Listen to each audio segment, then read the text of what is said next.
Tastes like capitalism. Hello. My name is Peter Vizot, and welcome to the Peter Jan Project channel. I have been very delayed on putting out another episode because I've been making a lot more progress and I've been catching up on some assignments now that the show is over. You can see a little playbill there. How does depth perception work?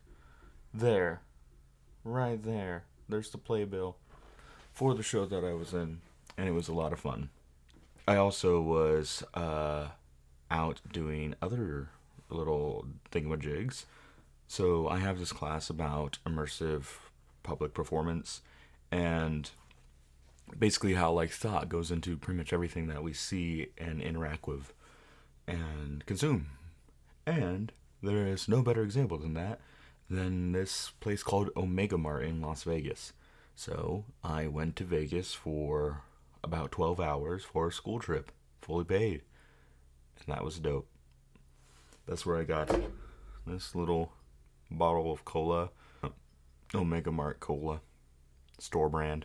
They have a whole bunch of weird shit in there. They had post-it notes that were ramen noodles, or they had coin purses that were avocados, backpacks that were ham and tattooed chicken, and WTF pill boxes for your pills from Wednesday through Friday. Get it? Haha. They also had After Dark salt, which was a mix of salt, pepper, garlic, and a couple of other spices. One of my roommates was like, "Oh, we're out of salt, Pete. Next time you go to the grocery store, can you get that for us?" And I'm like, "Yeah, I can." So I got them salt After Dark. And they were very confused. We also went to this place called AFWorks. I have a little notebook on it. We were one of the first civilians really to enter their facility, and it's very interesting because it doesn't look like a military base or a military office really.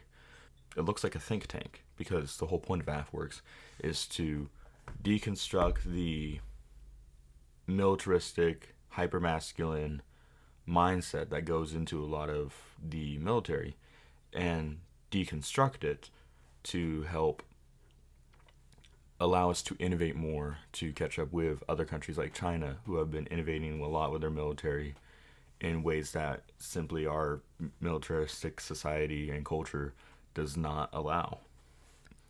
And so a lot of the facility has very colorful, bright wallpaper. They have tiles with supportive cartoon messages. Everything is on wheels so the space can be moved around. There's even a plushie in a war room, and it sounds dumb and I might get in trouble for saying that, but it's worked because what they also do is they invite other companies that don't have contracts with the military to participate in challenges. For example, a recent one that they had was to allow the pilot suits to be more accessible for women to be able to go to the bathroom during flights, because they have a big problem with them not being able to go to the bathroom in their flight suits, and thus choosing to not hydrate as much before a long flight, and thus causing dehydration and making them more susceptible to error, which, let's face it, that is something that should be solved right away. And these smaller companies and think groups can actually compete against larger companies that hold the contracts currently and put them up to task, because these companies have held those contracts for many years and thus don't feel the obligation to innovate. But now they're challenged to do so. They're even talking about how the helmets that they wear have gone heavy and heavier over time because the basic structure of the helmet doesn't change. Technology just gets added onto it to the point where people have a 15-pound helmet on their head. And some companies thought, well, we'll just put a counterweight on that, which is a terrible idea, but that was their quick fix. So now they're doing another challenge to figure that out as well. So that was interesting. Omega Mart was incredible. If you don't know what it is, it's basically this interdimensional supermarket, and all the workers are like characters, and there's a story and lore behind it, but it also is just this beautiful exhibit.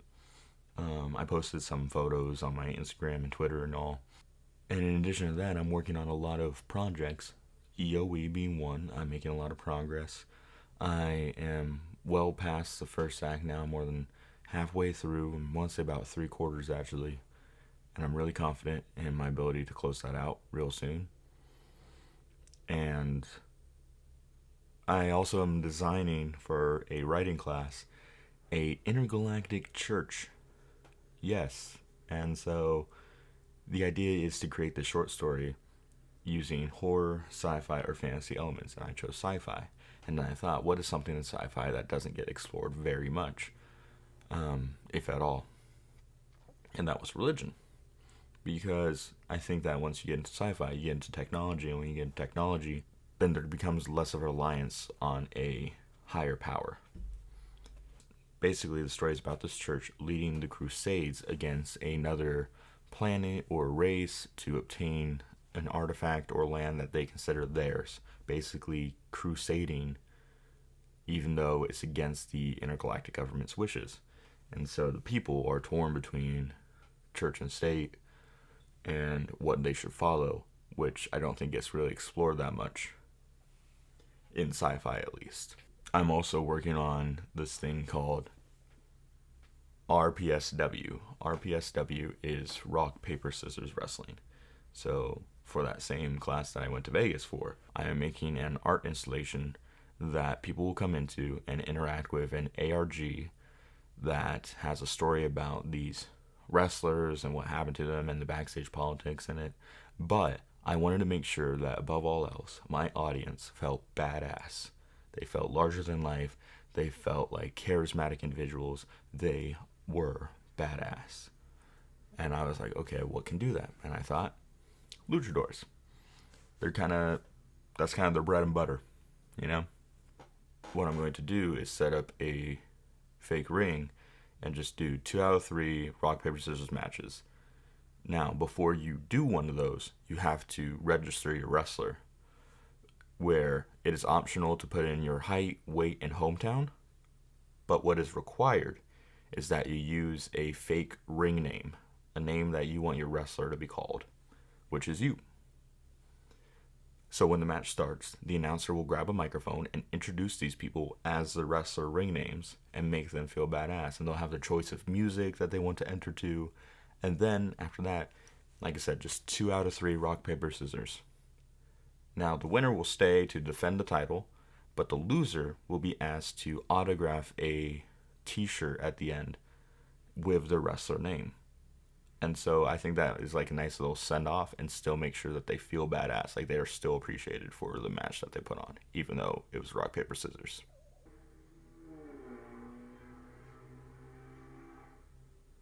I wonder if people think they're badass when they really drive like that. I don't know. Is this the reaction they want? Just disdain? Just indifference, really? Not even disdain. Just an inconvenience. Yay, good for you. It was also Halloween yesterday at the time of recording. This is November 1st. I went to a couple parties. Nothing too big. But one thing that I was really excited about was I went as a luchador. I went as a luchador myself because you know how I was talking about going to wrestling school? Well, I was like, I need gear for that. And a costume party is coming up. So I should buy stuff that I want to use in my own wrestling gear and then just go as a wrestler. And people were digging it because I had this nice compression shirt and arm sleeves and this overall good look with a sleeveless hoodie and everything like that. But this isn't my mask. This is another wrestler's mask. This is El Sombra, or the Shadow. This mask isn't used anymore. You'll see it in passing, but the guy that originally wore this mask, he doesn't wear one anymore. He goes by Andrade El Idolo. And so, yeah, I went as a luchador, and people digged it. So I was thinking about making my own custom mask, but that costs money, and that's further down the line, and money I don't have at the moment. But I think I'm going to be okay. I hope I'm going to be okay. I